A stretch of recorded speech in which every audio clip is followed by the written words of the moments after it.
Je vais me présenter. Tout d'abord, Samuel Dorling-Carter, avocat. Je travaille au sein de la structure du cabinet Dorling-Carter, Dorling-Carter et Selcal. Il s'agit d'un cabinet interbarreau. Il y a deux associés sont inscrits au barreau de Martinique et moi, je suis inscrit au barreau de Guadeloupe, Saint-Martin, Saint-Barthélemy. L'atout un peu de cette structure, c'est qu'on peut représenter nos clients tant devant les juridictions de la Martinique, mais aussi Guadeloupe, Saint-Martin, Saint-Barthélemy. Alors, on m'a confié la charge de vous présenter aujourd'hui le thème du prélèvement à la source de l'impôt sur le revenu. Alors, tout d'abord, une introduction. Le dispositif devait être mis en place depuis le 1er janvier 2018. Il a été repoussé au 1er janvier 2019. D'où l'intérêt vraiment de savoir si maintenant, à cette date, tout est vraiment en place. Avant de rentrer sur le fond, je voulais quand même souligner une décision assez intéressante du Conseil constitutionnel qui a eu l'opportunité de se prononcer justement sur la constitutionnalité de cette réforme en décembre 2016. Et ce qui est intéressant à noter dans cette décision, c'est que le Conseil constitutionnel reconnaît qu'il y a eu une atteinte. Il y a eu une atteinte quand même à la vie privée du fait que les taux personnalisés soient communiqués aux collecteurs. Mais en fait, le Conseil constitutionnel considère que la réforme n'est pas pour autant anticonstitutionnelle, car il s'avère car l'intérêt est justifié pour deux raisons. Qu'il s'agit d'un intérêt général assez plus important que le simple fait de communiquer un taux personnalisé pour la mise en place du prélèvement à la source. Et pour la deuxième raison, c'est que le contribuable a l'opportunité de pouvoir choisir un taux neutre. L'atteinte à la vie privée ne serait pas vraiment existante si le contribuable peut toujours opter pour un taux par défaut. Alors l'objet annoncé de cette réforme est très très simple, c'est de simplement réduire le décalage qui existe entre l'année où on reçoit les revenus et l'année où on va payer l'impôt concernant ces revenus. Le décalage d'un an qu'on connaît jusqu'à maintenant, normalement, il sera supprimé avec cette réforme. Et c'est tout l'objet de cette réforme, c'est de vouloir que le contribuable ait un salaire net, mais vraiment net d'impôt, dès le mois où il reçoit son salaire. Alors, il faut savoir que ce dispositif est appliqué dans de nombreux pays et que la France est l'un des derniers pays à passer à ce type d'imposition sur le revenu. Tout d'abord, dans une première partie, nous verrons le champ d'application. Dans une première partie. Dans une deuxième partie, le calcul du prélèvement à la source, puis le recouvrement de l'impôt et obligations déclaratives. Dans une quatrième partie, les réclamations et les sanctions. Et un dernier point, mais vraiment assez réduit, sur le crédit d'impôt de modernisation du recouvrement, que je vais vous expliquer. Alors, concernant le champ d'application du prélèvement à la source, il faut savoir qu'il y a deux formes en fonction du type de revenu.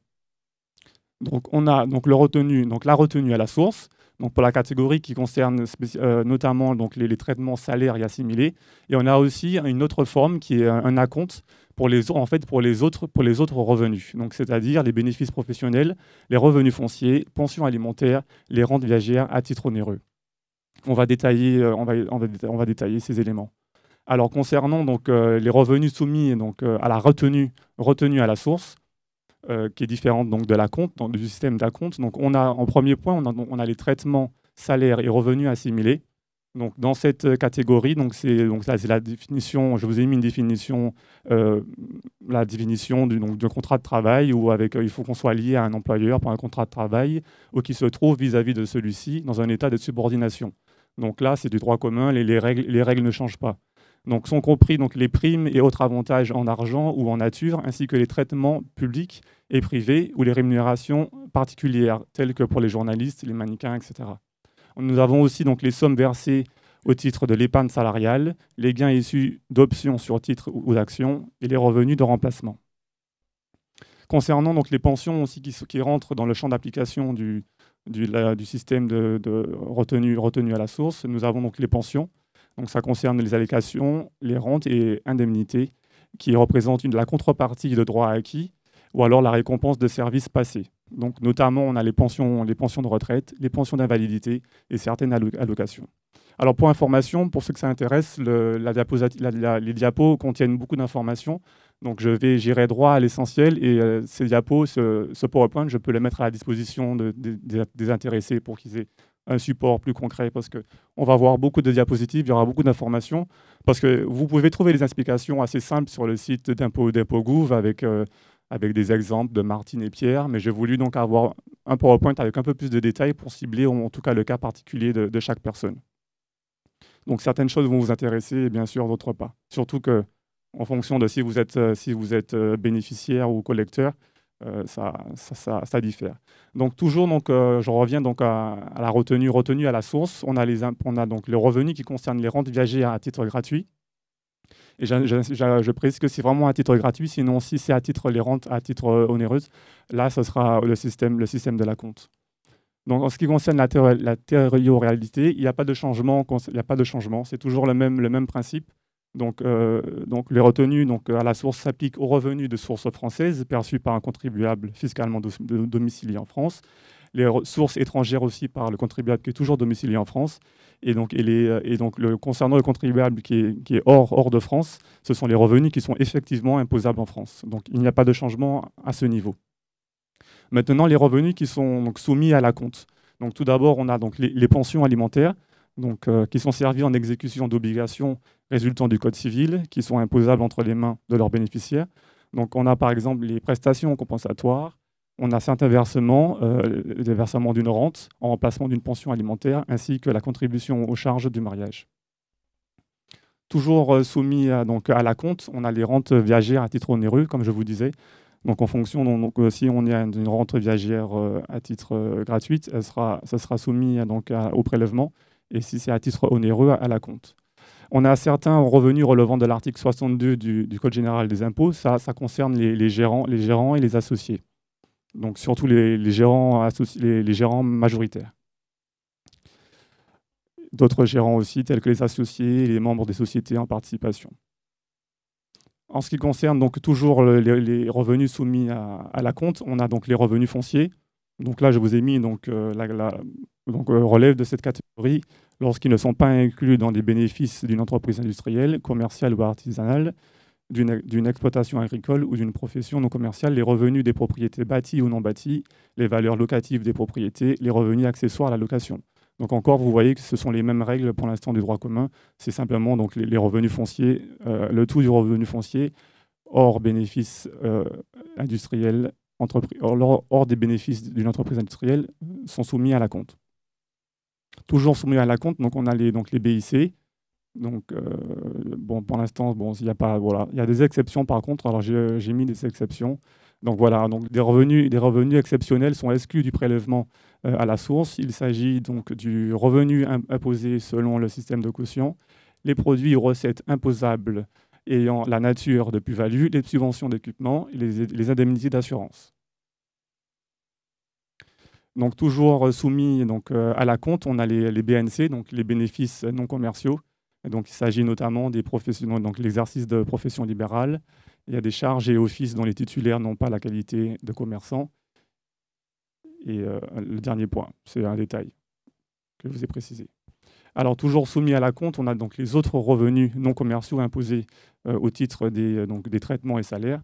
Donc là, par exemple, c'est des fonctionnaires chercheurs, des agents généraux d'assurance, ou alors les droits perçus par les auteurs d'œuvres littéraires, musicales ou artistiques.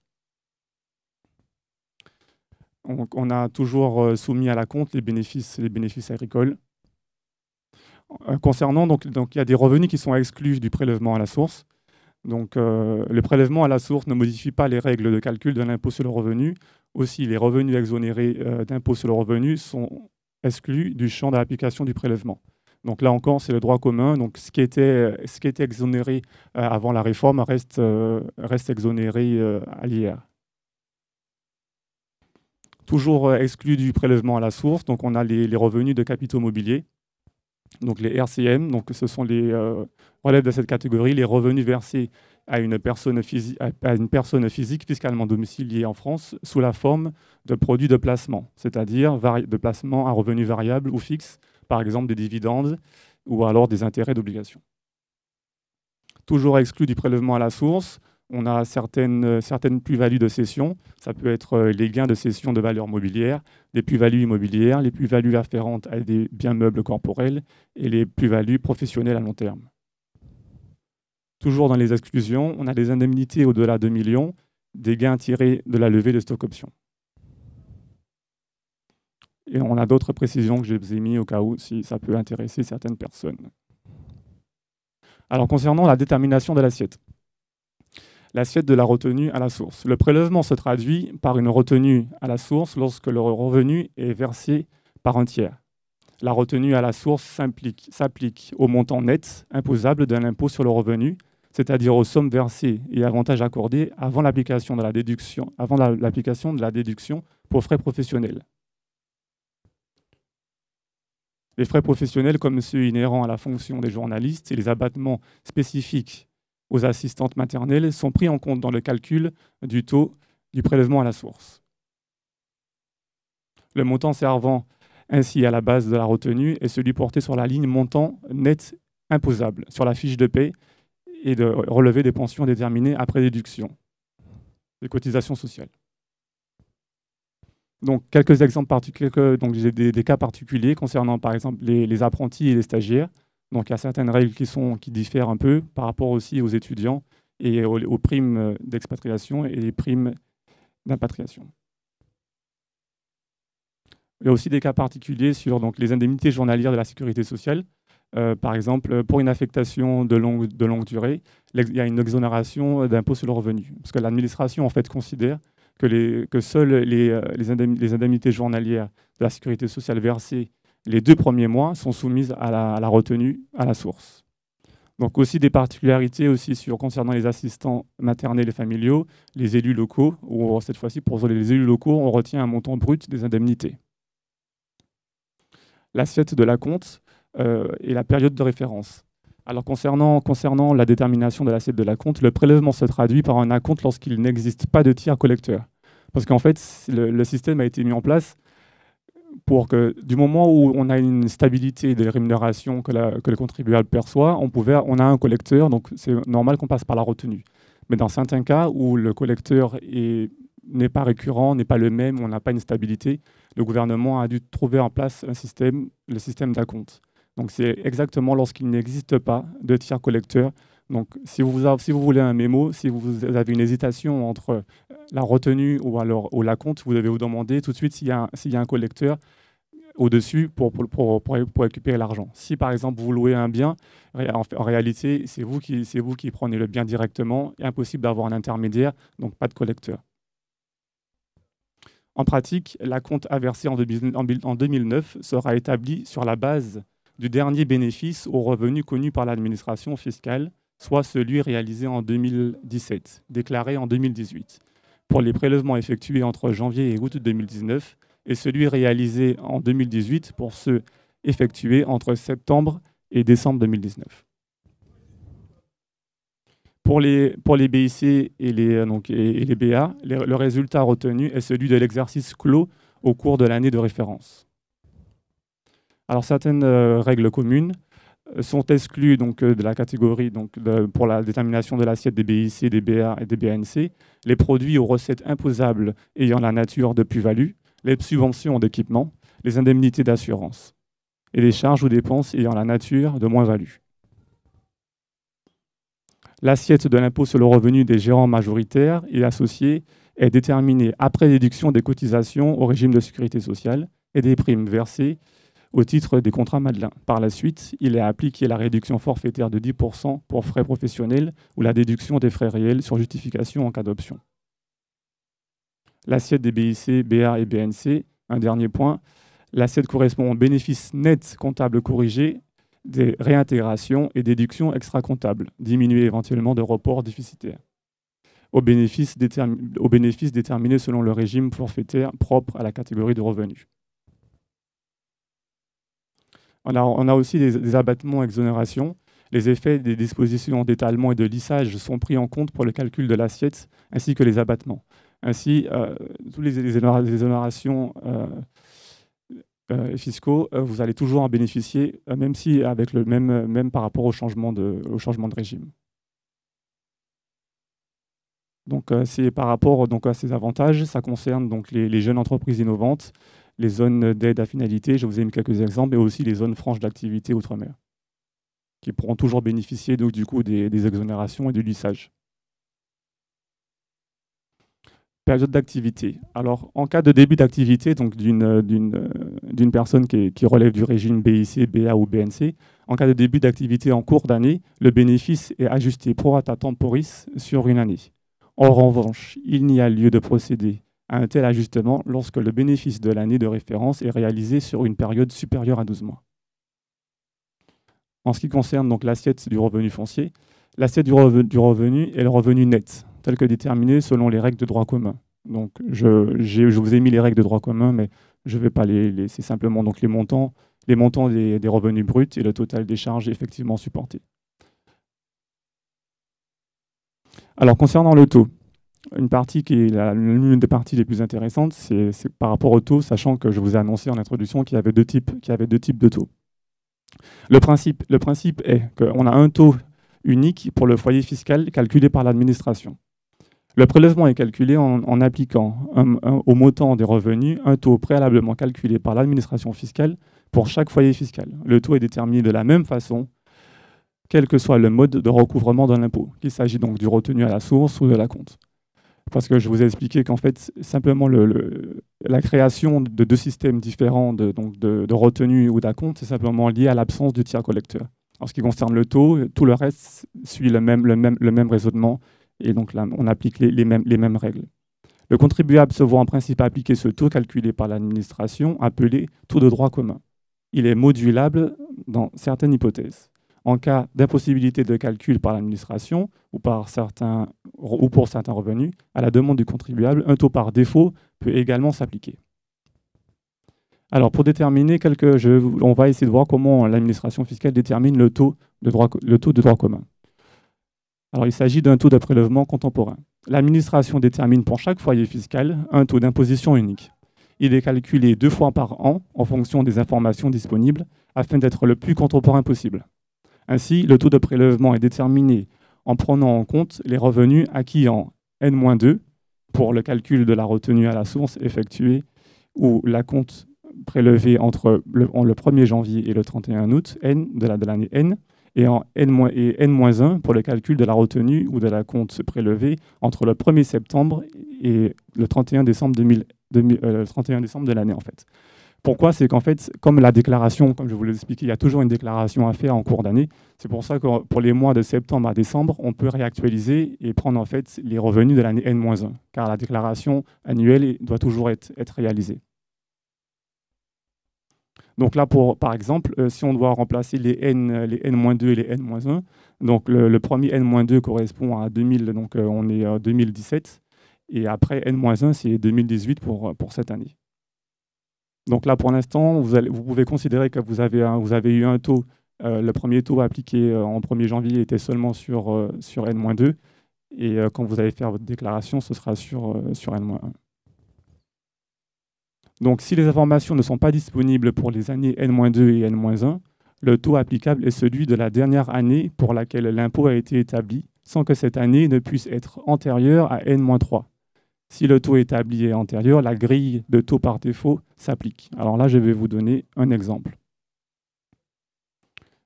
Alors, un contribuable a acquitté l'impôt sur le revenu au titre de ses revenus de 2019, mais pas au titre des années 2020 et 2021, car il ne résidait pas en France. Il revient donc en janvier 2022. Le taux de prélèvement sera basé sur les revenus acquis en 2019, et ce jusqu'au 31 décembre 2020. Pour l'année d'imposition 2023, il sera fait application du taux par défaut jusqu'au 31 août, car le taux calculé sur l'année 2019 sera trop ancienne, car il sera placé en N-4. Il n'y aura pas de données disponibles. Le taux sera actualisé pour la période courant de septembre à décembre 2020 sur la base des revenus 2022 déclarés au printemps 2023. Donc là, on reste quand même sur un cas particulier où on quitte la France. Sinon, si on ne quitte pas la France, on ne se retrouve pas dans ce contexte. Alors toujours sur donc, le taux de droit commun par rapport au calcul. Le calcul du droit commun est simplement le rapport entre le montant de l'impôt sur le revenu du foyer fiscal afférent aux revenus entrant dans le champ d'application du système, sous déduction des crédits d'impôt, et donc le rapport entre le montant de l'impôt et le revenu et les revenus nets. Donc le calcul est assez simple à faire. Ouais, pas si simple, on verra par la suite pourquoi. Donc la formule est la suivante, le taux est égal au montant de l'impôt sur le revenu afférent aux revenus rentrant dans le champ donc, du prélèvement, divisé par le montant des revenus rentrant dans le champ du prélèvement. Un exemple, un contribuable perçoit des BNC égaux à 30 000 € en année N-2. Son impôt sur le revenu d'hier acquitté en septembre N-1 est égal à 3 355 €. Son taux d'imposition est égal au rapport entre l'impôt acquitté et ses revenus perçus, soit 11,2 %. Il faut simplement faire donc, le montant d'impôt payé divisé par le montant des revenus. 3 355 divisé par 30 000.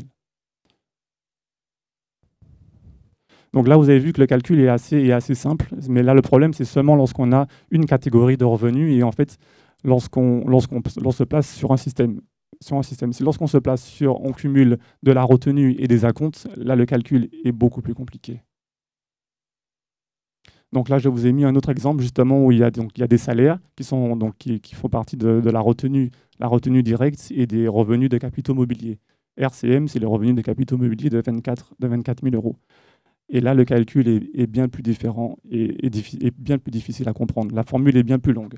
Je vous l'ai mise là. Et donc, le calcul, vous voyez, il n'est pas si évident lorsqu'on a aussi de la retenue et aussi des acomptes. À des moments, on a un taux qui sera nul à certaines conditions. Par dérogation, le taux de prélèvement est nul lorsque le contribuable remplit cumulativement deux conditions. Alors, l'impôt sur le revenu mis en recouvrement au titre des 2 dernières années d'imposition connue est nul. Ça va de soi. Et le montant du revenu fiscal de référence de la dernière année d'imposition connue est inférieur à 25 000 €. Là, à quoi on peut penser directement, c'est finalement, est-ce que le changement de régime va faire qu'on paye plus d'impôts ou moins? En théorie, la réponse, c'est si on voit le calcul avec le taux qui est assez simple, qui est celui-là, le taux, c'est le montant de l'impôt divisé par le montant du revenu. En fait, c'est une simple multiplication. Lorsqu'on voit la situation comme ça, on se dit qu'il n'y aura aucune différence de basculer sur l'ancien régime au nouveau régime. Mais on verra qu'il peut y avoir quelques difficultés tout de même. Donc aussi, on peut avoir le taux neutre par défaut. Le taux neutre par défaut, s'applique de plein droit lorsque le tiers débiteur ne dispose pas du taux calculé par l'administration. Donc, dans quelle situation, par exemple, à défaut de transmission du taux par l'administration au tiers collecteur, par exemple si on a un changement d'employeur ou le départ à la retraite du contribuable. En cas d'impossibilité pour l'administration de calculer un taux spécifique, par exemple le contribuable primo-déclarant, celui qui n'a jamais payé d'impôt, donc du coup il n'a pas d'impôt en N-1 ni en N-2, et donc aussi pour les revenus de personnes à charge ou rattachées au foyer fiscal, ou alors lorsqu'il y a simplement une absence de données connues. Une précision, pour les nouvelles embauches, donc ça concerne plutôt les employeurs. Pour les nouvelles embauches, l'employeur aura toutefois la possibilité de récupérer le taux personnalisé de son salarié via une procédure simplifiée et dédiée afin d'appliquer ce taux dès le versement du premier salaire. Donc j'invite aux employeurs de se rendre d'utiliser l'application Topaz pour faire cela. Une autre précision, à cause de la déclaration des revenus de l'année N-1, l'administration, au plus tard en septembre de l'année N, l'administration est tenue de transmettre un nouveau taux propre aux contribuables. C'est ce qu'on disait avec le deuxième taux qui est actualisé en cours d'année.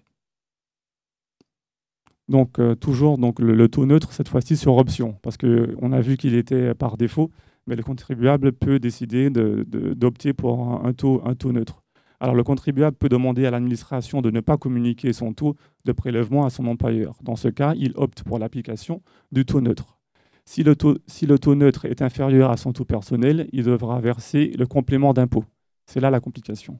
Auprès de l'administration fiscale, déterminée sous sa responsabilité, le dernier jour du mois suivant, celui de la perception des revenus salariaux.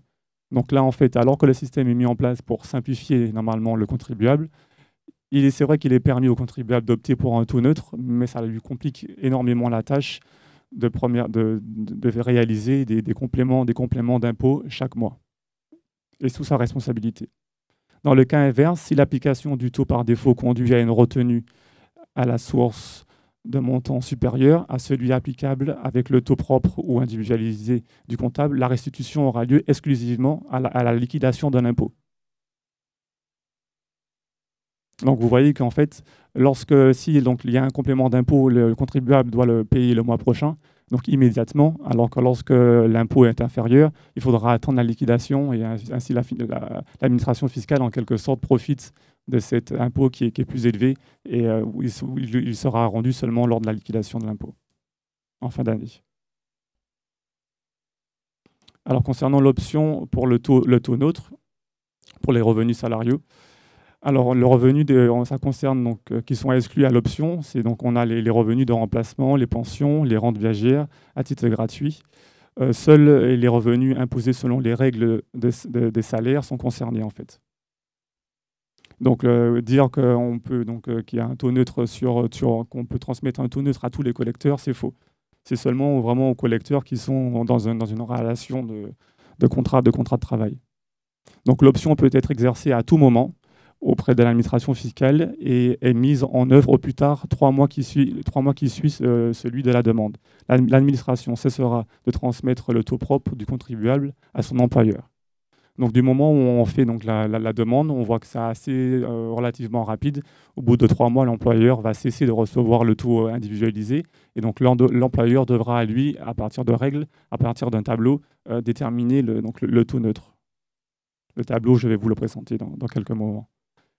Alors, le complément de retenue à la source est calculé en appliquant au montant imposable du revenu le taux résultant de la différence entre le taux propre au contribuable et le taux par défaut appliqué. Donc, c'est une simple différence entre ce qu'il a payé et ce qu'il aurait dû payer, et donc le complément est dû. Sauf que lorsque le complément est inférieur à 5 €, on ne demande pas au contribuable de verser un acompte. Il est mensuellement déclaré et calculé sur la base de la rémunération imposable du contribuable au plus tard le dernier jour du mois suivant son versement. Donc il existe une grille des taux neutres en fonction du lieu de résidence. Il y en a plusieurs pour la métropole, la Guadeloupe, la Réunion, la Martinique, et Guyane et Mayotte. Donc les deux éléments à prendre en considération, c'est le lieu de résidence et le montant mensuel du revenu. Donc là, je vous ai mis la grille qui concerne donc la Martinique. Donc vous voyez, c'est très simple en fait. Pour déterminer votre taux neutre, si vous avez un revenu mensuel de 2800 €, alors c'est la ligne 1790 à 1898, vous aurez un taux neutre de 2,5%. Donc là, c'est pas des fourchettes, il ne faut pas cumuler les taux, c'est vraiment se placer, regardez donc la colonne de gauche, regardez votre montant et vous regardez où vous vous situez et vous regardez directement le taux proportionnel, le taux neutre. Alors la difficulté en fait avec ces fourchettes, c'est que lorsque vous optez pour un taux neutre, généralement, vous voyez, il y a des fourchettes où, par exemple, ça commence entre 1790, mais ça va jusqu'à 1898. Le problème, c'est que lorsque vous, en fait, si votre taux réel se situe au milieu, donc ce sera parfait, en fait, ça correspond, le taux proportionnel est vraiment égal à votre taux personnalisé. Mais le problème, la difficulté, c'est que lorsque vous prenez un taux neutre, mais que vous faites partie de la tranche supérieure, donc de la base mensuelle de prélèvement, finalement, vous allez payer plus d'impôts, vous allez payer tout de suite plus d'impôts pour après avoir la réduction par l'administration fiscale. Et vice-versa, lorsque vous êtes situé dans la tranche inférieure, c'est-à-dire que vous êtes directement, par exemple, à 1790, alors que vous serez imposé à 2,5, normalement, votre taux est inférieur à 2,5 parce que vous êtes vraiment en début de tranche. Du coup, là, vous allez devoir, l'administration vous allez devoir payer un complément. Alors, concernant la modulation du taux, concernant le changement de situation personnelle, le calcul du taux de prélèvement du foyer fiscal et les conditions de sa mise en œuvre sont modifiés dans certaines situations énumérées par la loi. Chacun de ces changements de situation doit être déclaré à l'administration fiscale par les contribuables concernés dans un délai de 60 jours à compter de sa survenance. par voie électronique pour se doter d'un accès. Donc ça, c'est très important de faire la déclaration et de la déclaration immédiatement, parce qu'on ne peut pas demander de modulation si on n'a pas fait la déclaration de changement de situation. À défaut de déclaration de changement de situation, justement, c'est ce que je disais, le défaut de déclaration de changement de situation n'est pas puni. Toutefois, aucune demande de modulation ne peut être présentée en l'absence d'une telle déclaration. Donc vous voyez que si vous devez vraiment faire la déclaration immédiatement si vous voulez pouvoir bénéficier d'une modulation. Sinon, votre demande ne pourra pas être traitée. Donc quelques exemples de changement de situation personnelle. En cas de mariage ou conclusion d'un PACS, donc le taux du prélèvement est calculé en additionnant les revenus de chaque membre du nouveau foyer fiscal et en déterminant l'impôt correspondant au barème progressif de l'impôt en tenant compte, le cas échéant, du quotient familial. Donc là, je vous ai mis quelques exemples de changement de situation. Donc on a le mariage, on peut avoir aussi le décès de l'un des conjoints ou alors de partenaires liés à un PACS. Donc, dans ce cas, lorsqu'on a un décès, en fait, on va appliquer deux taux.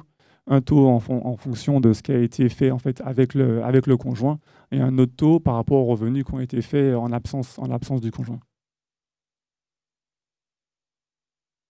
Donc, un changement qu'il faut déclarer tout de suite, bien évidemment, c'est aussi un divorce ou une rupture d'un PACS. Donc là, dans ce cas, le taux applicable à chaque ancien conjoint ou partenaire sont calculés en retenant leurs revenus respectifs estimés sous la responsabilité au titre de l'année du changement de situation et en tenant compte du quotient familial, correspondant à la situation déclarée pour chacun au plus tard le 3e mois qui suit celui de la déclaration du changement. Donc là, il y a des calculs assez compliqués aussi à réaliser dans ces situations-là. Mais c'est vrai qu'il est difficile pour le contribuable de déterminer ce genre d'opération. Il faut voir un conseiller ou c'est assez difficile. Donc, il y a des formules que je n'ai pas mises parce que là, elles sont vraiment un peu trop complexes. Donc, augmentation des charges familiales, par exemple, toujours dans les changements de situation à déclarer immédiatement. Donc là, le taux de prélèvement est calculé en tenant compte du quotient familial résultant de l'augmentation des charges de famille, au plus tard le 3e mois qui suit celui de la déclaration de l'augmentation et jusqu'à application du taux correspondant à la nouvelle situation du foyer fiscal. Donc les modulations, alors on peut avoir une modulation bien sûr à la hausse et une modulation à la baisse.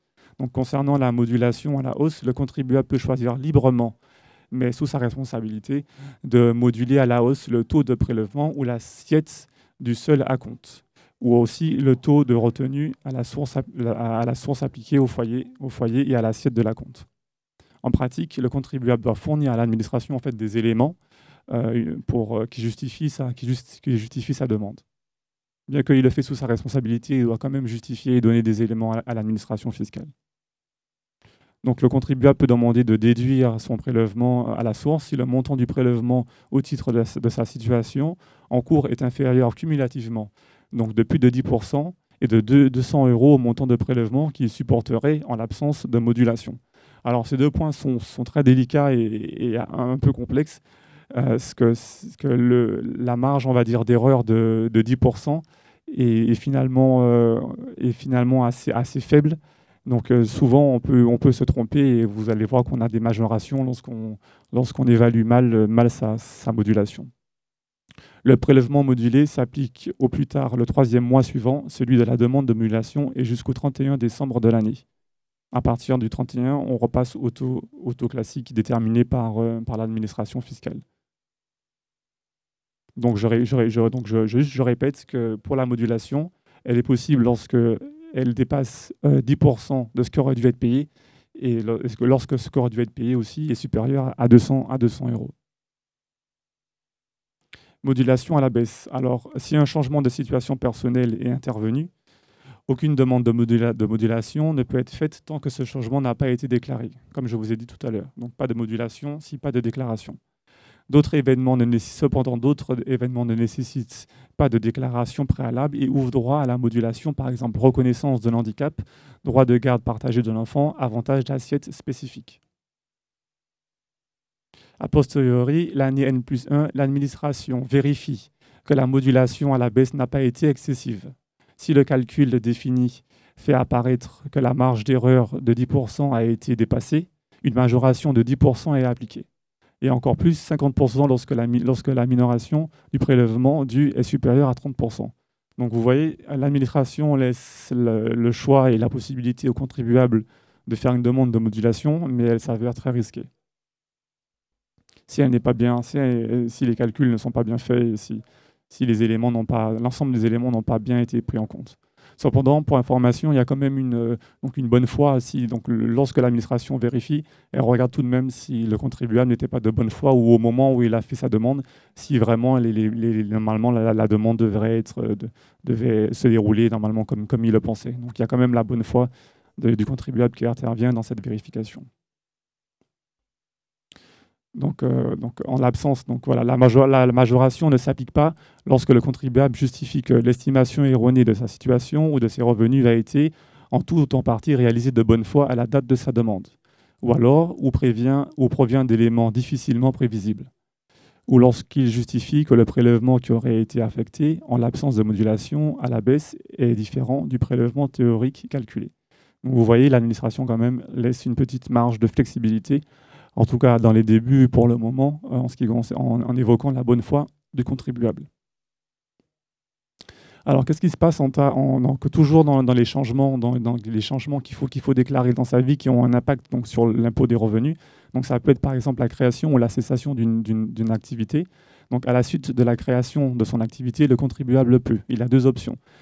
Spontanément déclarer le montant d'acompte au titre de l'année de début de perception, ce qui est difficilement envisageable et ce qui est dur à entrevoir, de savoir en fait en réalité quel est le revenu que vous allez faire en débutant votre activité, quel est le revenu que vous auriez fait et quel est l'impôt que vous auriez fait en début d'activité, ce qui est très dur. Donc c'est plutôt la deuxième option vers laquelle les contribuables vont se diriger, c'est acquitter le montant de l'impôt l'année suivante de la perception des revenus, ce qui semble beaucoup plus logique. Donc en pratique, le premier acompte sera prélevé en septembre N+1 en raison donc, des revenus perçus en N et déclaré en février N+1.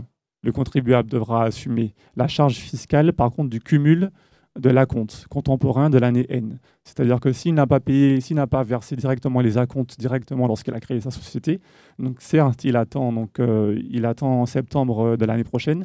Par contre, il va devoir cumuler les acomptes. Il va devoir cumuler les acomptes de 2020 plus les acomptes qu'il devrait payer normalement en 2019 qu'il n'a pas payé.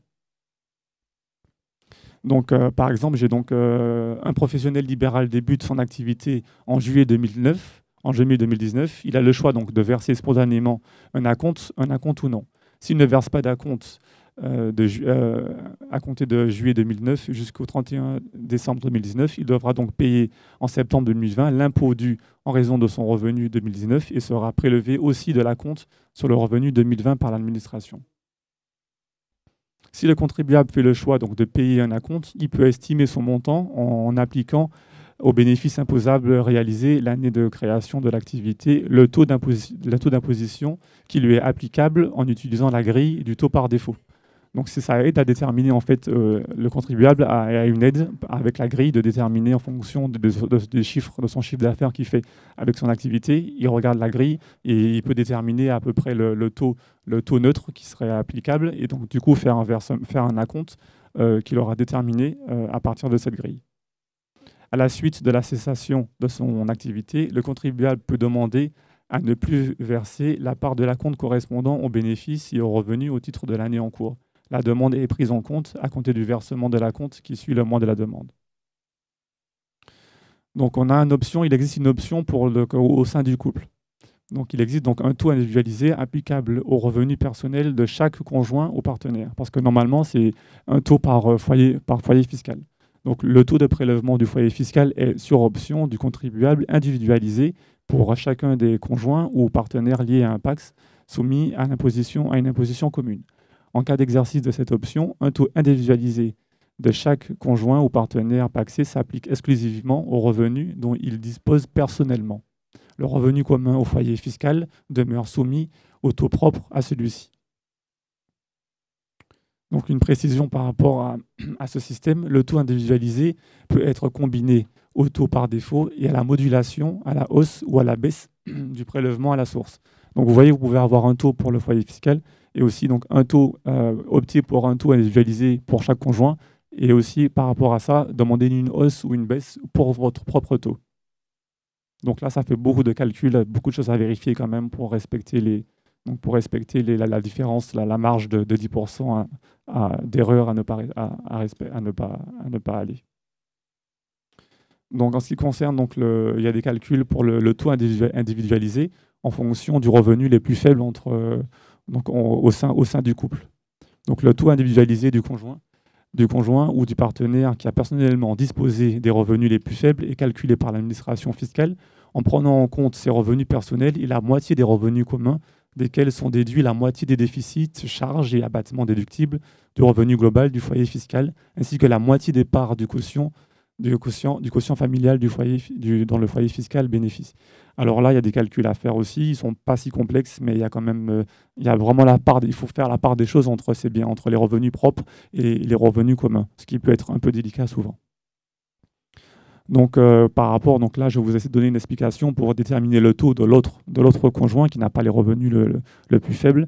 Donc le calcul, c'est en déduisant donc, au numérateur d'impôt afférent aux revenus dont a personnellement disposé le premier conjoint et aux revenus communs, et en retenant au dénominateur le revenu dont il a personnellement disposé.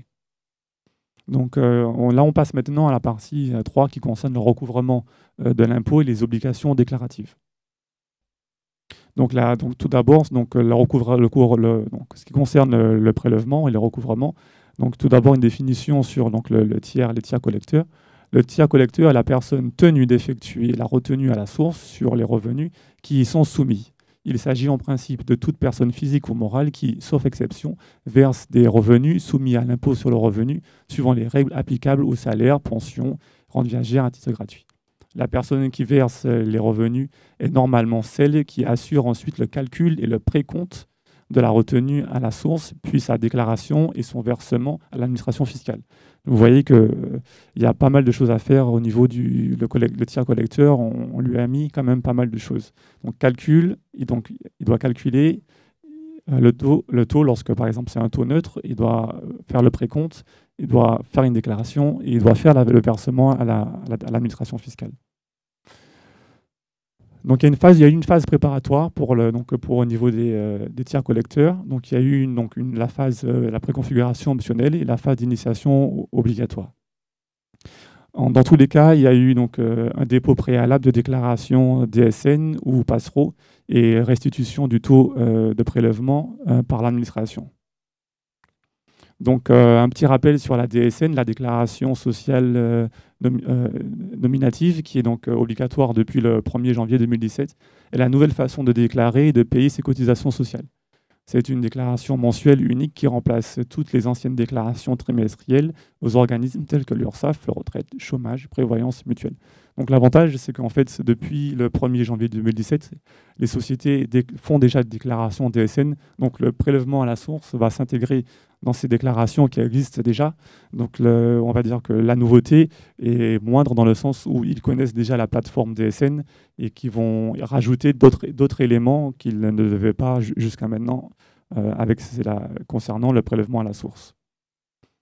Donc les débiteurs qui n'entrent pas dans le champ de la DSN sont tenus de déposer en novembre et au plus tard le 10 décembre 2018 une déclaration passereau sur le portail www.netentreprise.fr afin de bénéficier d'une remise à disposition par l'administration fiscale des taux des prélèvements à la source applicables à compter du 1er janvier 2019. Alors, en fait, ce qui se passe, c'est que lorsque vous faites votre déclaration DSN, vous avez en retour de l'administration fiscale un compte-rendu. Donc, un compte-rendu est mis mensuellement à disposition des employeurs et on souscrit à la déclaration précitée. C'est au sein de celui-ci que l'administration communique le taux du prélèvement à la source applicable dans un délai qui ne devrait pas excéder normalement 5 jours ouvrés. Donc du moment où vous faites votre déclaration de SN, 5 jours après, vous avez le taux du contribuable qui est disponible en fait sur le site lorsque vous faites votre déclaration. Le taux de prélèvement est applicable jusqu'à la fin du 2e mois qui suit sa mise à disposition du débiteur par l'administration fiscale.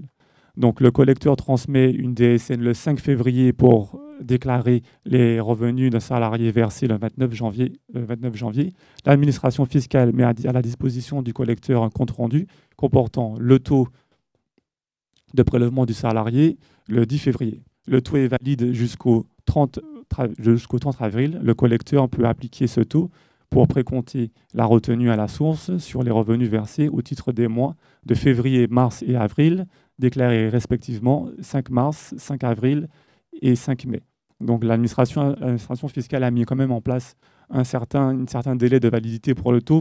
Ce serait ingérable si on devait avoir un taux donc chaque mois, le temps de faire les fiches de paye, ce serait ingérable. Donc on a ce délai cette tranche de 3 mois où une fois que le tiers collecteur a un taux, il peut se contenter d'appliquer en réalité ce taux les mois suivants. Donc un collecteur, par exemple, transmet donc une DSN le 5 février pour déclarer les revenus d'un salarié le 29. Et ça, je viens de vous le dire, ça fait doublon. Alors, juste un point quand même assez important, c'est le taux normalement du compte-rendu le plus récent qui doit être appliqué. À défaut, est appliqué le taux valide à la date d'application et au-delà de la période de validité de 2 mois, le taux par défaut. Vous voyez, sur la diapo suivante, il y a quand même en fait une possibilité, lorsque par rapport le taux le plus récent à appliquer, comme on a la tranche des 3 mois, si par exemple le tiers collecteur n'a pas eu le temps, même s'il avait connaissance du taux, il n'a pas eu le temps de modifier son système et ses fiches de paye pour mettre le taux le plus récent, pendant ces 3 mois, il peut quand même utiliser l'ancien taux, qui est toujours valide pendant les 2 mois, pour faire sa fiche de paye et il ne sera pas sanctionné. Donc la retenue, concernant toujours les modalités de prélèvement, donc la retenue à la source est prélevée et déclarée dans les conditions prévues à l'article 87A du Code général des impôts et reversée au service des impôts, donc des entreprises ou des entreprises étrangères, en fonction du tiers collecteur. Donc il existe donc une obligation déclarative pour le tiers collecteur chaque mois. Le tiers collecteur déclare directement ou par l'intermédiaire d'un représentant fiscal les informations relatives au montant prélevé sur le revenu versé à chaque bénéficiaire. Donc chaque mois, le tiers collecteur doit préciser à l'administration fiscale le montant qu'il a prélevé au contribuable. La déclaration de la retenue à la source effectuée se fait chaque mois donc, sur la DSN. Donc là, il y a des délais en fonction du nombre de salariés dans l'entreprise. Donc pour les salariés où l'effectif est d'au moins 50 salariés, la déclaration DSN doit se faire le 5 du mois. Pour toutes les autres entreprises, et ce sera la plupart des entreprises, les déclarations vont devoir se faire le 15 du mois suivant la réalisation du précompte, c'est-à-dire le mois d'après du versement. Donc, pour les personnes qui ne rentrent pas dans le champ de la DSN, ils doivent faire une déclaration passereau au plus tard le 10 du mois suivant. Donc, en fait, le champ d'application passereau, ça concerne donc ceux qui ne sont pas les. En fait, ça concerne le plus particulièrement les collectivités et le secteur public qui vont devoir effectuer le passereau. Donc on peut avoir une régularisation des erreurs déclarées. Donc le tiers collecteur, on lui permet de pouvoir régulariser une erreur commise dans une déclaration souscrite. Cette régularisation doit intervenir au cours de l'année civile et faire l'objet d'une inscription distincte dans une déclaration mensuelle. Lorsqu'à la suite d'une régularisation de l'erreur apparaît un excédent, celui-ci s'impute sur le montant de la retenue due au titre du mois au cours duquel la régularisation a lieu. Dans le cas où il est supérieur au montant de la retenue, la différence ne peut pas faire l'objet d'une imputation, mais est remboursée dans les conditions prévues à l'article L190 du livre des procédures fiscales. En fait, c'est les réclamations classiques qu'il faudra faire au niveau de l'administration fiscale. En ce qui concerne donc, le versement de la retenue à la source, donc on est toujours dans la section des tiers qui concerne les tiers collecteurs. La retenue est acquittée en fait par télérèglement. Le versement intervient à la date fixée par le décret, le mois suivant, celui au cours duquel a eu lieu le prélèvement, ou si le débiteur est un employé, le mois au cours duquel a eu lieu le prélèvement. Il y a quand même une option pour un versement trimestriel pour ne pas avoir à procéder à ce règlement chaque mois. Il peut se faire tous les 3 mois. Donc, je vous donne un exemple de versement de retenue à la source. Une entreprise, donc, elle fait donc, la paie, où il manque un E, effectué donc, le mois travaillé. Le mois travaillé, par exemple, est en avril. Le mois du prélèvement se fait aussi en avril. Le mois limite du versement à l'administration fiscale est en mai. Donc, si donc, il a travaillé, par exemple, par rapport, il a travaillé en avril, mais le prélèvement a été fait en mai, il doit quand même faire le versement en mai. Et celui qui opte pour, pour payer donc, tous les 3 mois, et l'avantage, c'est qu'il peut payer, il peut avoir fait des prélèvements avril, mai, juin, et il aura un seul versement à faire en juillet. Donc, ça simplifie quand même les procédures, les tâches administratives pour le contribuable, pour le tiers collecteur, pardon. Donc, en ce qui concerne donc, les modalités de reversement, en pratique, le reversement de la retenue a lieu en même temps que le dépôt de la DSN et la déclaration 3 en 1, c'est la déclaration passereau. Et les employeurs de plus de 11 salariés qui ont l'obligation de déposer une DSN reversent le prélèvement effectué le 5 du mois ou le 15 du mois en fonction toujours du nombre de salariés dans l'entreprise. Donc, l'acompte est calculé par l'administration fiscale. Il est versé le 12 au plus tard ou le 15 de chaque mois de l'année. Le contribuable peut opter pour un versement aussi trimestriel de l'acompte, versé au plus tard le 15 février. Donc là, toujours des détails sur le versement de l'acompte, mais je vous laisse découvrir cette diapo si vous voulez le PowerPoint.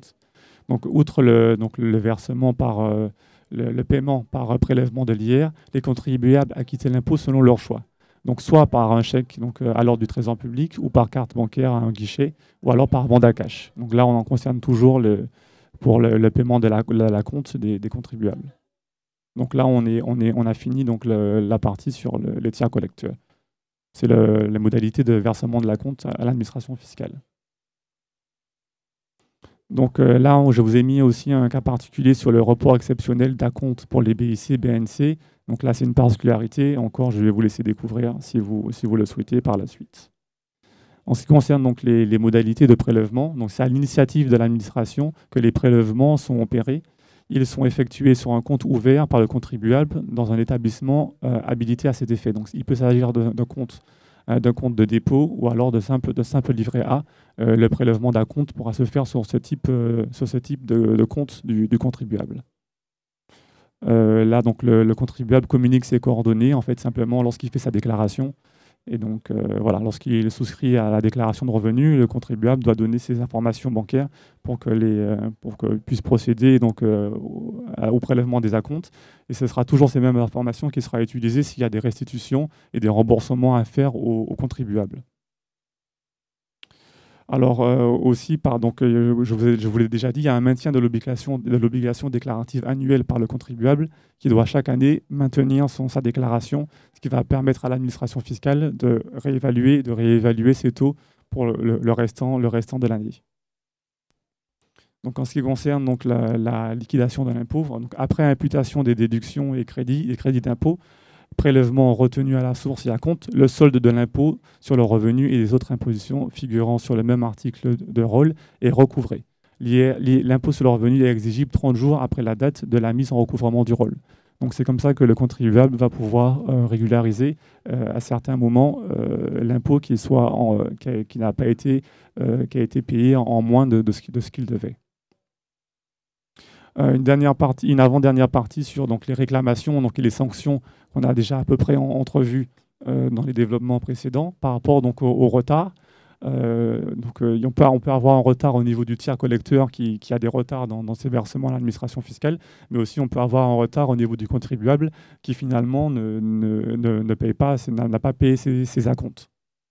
Donc, en ce qui concerne donc, les sanctions encourues par le contribuable, donc en ce qui concerne le retard de paiement, en cas de retard de paiement des sommes dues au titre de l'acompte ou du complément de retenue à la source, les sommes non acquittées dans les délais prescrits donnent lieu à l'application de la majoration de 10%, tout de même.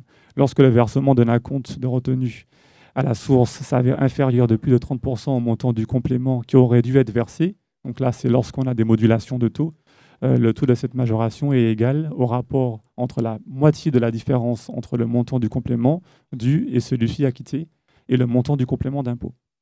Donc, ça peut faire des montants assez élevés.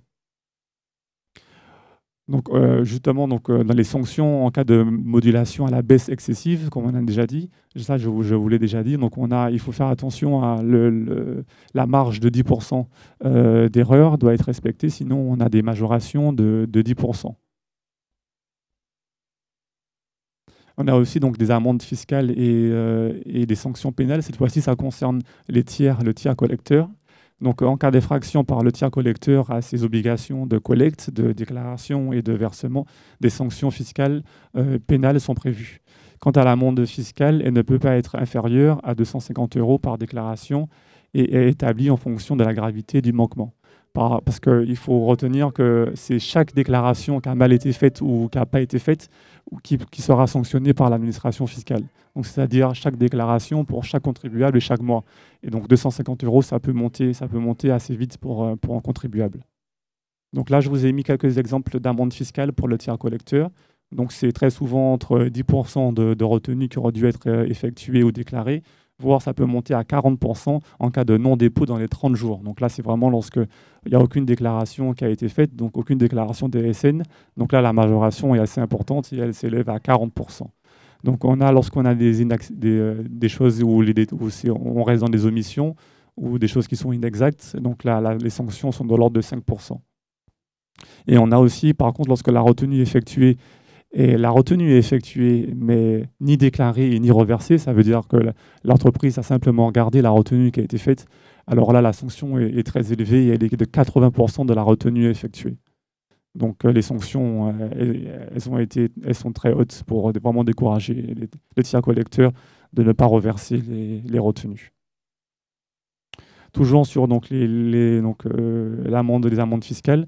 Donc un dernier point, en cas d'infraction par le tiers collecteur à ses obligations de collecte, ça je vous ai déjà dit ça, il y a un doublon sur le PowerPoint, je m'en excuse. Alors un dernier point assez rapide, donc sur le crédit d'impôt, juste pour dire que le crédit d'impôt en fait a été mis en place pour ce qu'on a appelé l'année blanche 2018, pour permettre une compensation, pour pas que le contribuable se retrouve à payer de l'impôt 2018 et l'impôt 2019 en même temps. Donc en fait, les règles sont assez similaires. Le crédit d'impôt est égal dans les grandes lignes au montant qu'on aurait dû payer, le montant qu'on aurait dû payer en 2018. Mais il convient de retirer des revenus exceptionnels pour pas que certains justement profitent de ce système, de ce dispositif, pour avoir fait des revenus, pour avoir généré des revenus exceptionnels en 2018 et pour avoir pu profiter de l'année blanche. J'en ai terminé. Si vous avez des questions, on a encore, je peux répondre à vos questions. Oui.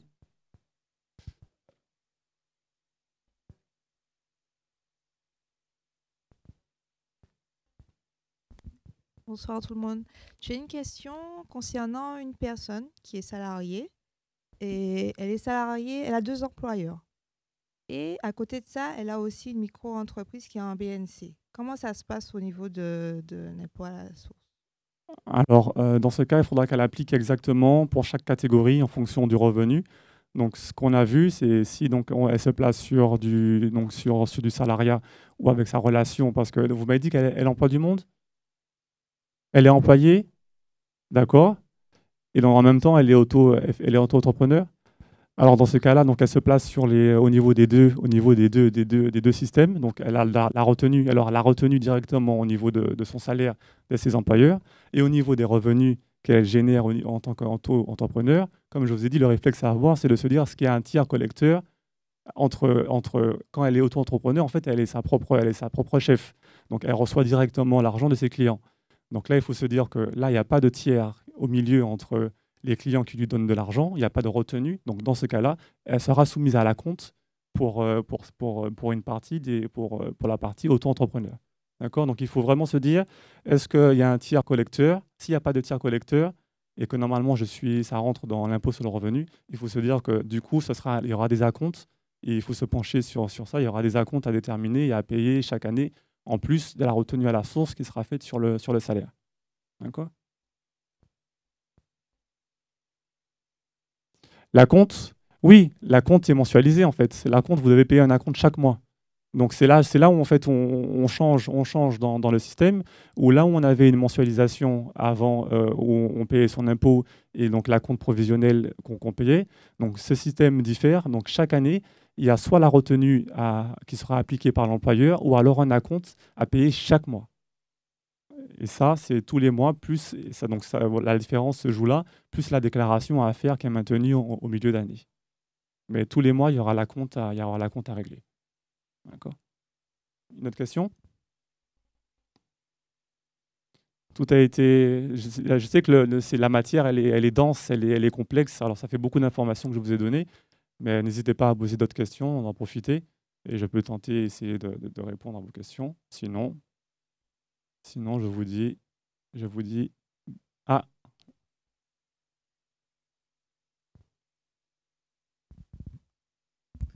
Merci. Dans ce système, le chef d'entreprise doit reverser, bien sûr, aux impôts ce qu'il aura prélevé sur ses collaborateurs. Mais si l'entreprise pour laquelle je travaille tombe en faillite et qu'on a quand même prélevé sur moi, qu'est-ce qui se passe? alors vous, normalement, vous n'êtes pas concerné. Parce que du moment où le tiers collecteur a fait la retenue, vous avez payé votre impôt.